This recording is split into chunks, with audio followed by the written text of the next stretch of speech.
மதுரை சொக்கநாதர் செய்த அதிசயங்களில் ஒன்றை இதோ பார்ப்போம்.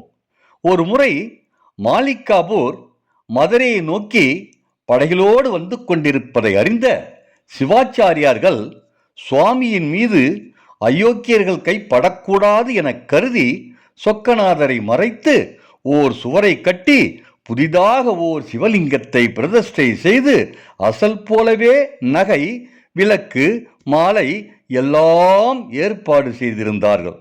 ஆலயம் வந்த மாலிகாபூர் படைகள் போலிலிங்கத்தை உண்மை என்று நம்பி இடித்து உடைத்தனர்.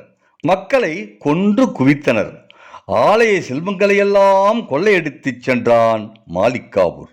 அவன் சென்று 48 ஆண்டுகள் கழித்து சுவரை இடித்து உள்ளே சென்று பார்த்தால் அன்று சாற்றிய மலர்கள் அனைத்தும் புது பொலிவோடு இருந்தது. வைத்த சந்தனம் ஈரமாக இருந்தது.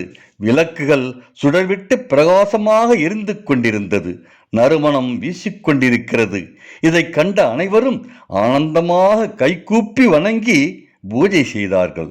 மாலிகாபூர் உடைத்த போலிலிங்கத்தை அருங்காட்சியகத்தில் வைத்திருந்தார்கள். இதை அறிந்த அன்று முதலமைச்சராக இருந்த எம்ஜிஆர் அவர்கள் பொதுமக்கள் பார்வைக்காக ஆலயத்தின் உள் வல்லப சித்தர் அருகில் உள்ள ஸ்தலவிருட்சமான கடம்ப மரத்திற்கு எதிரில் ஓர் திண்ணையில் வைத்து இந்த வரலாறையும் எழுதி வைக்க உத்தரவிட்டார். உத்தரவு நிறைவேறியது. நீங்களும் மீனாட்சியம்மன் ஆலயத்துக்கு சென்று இதை காணலாம். சொக்கநாதர் செய்த அதிசயத்தை தெரிந்து கொண்டீர்களா? நன்றி, வணக்கம்.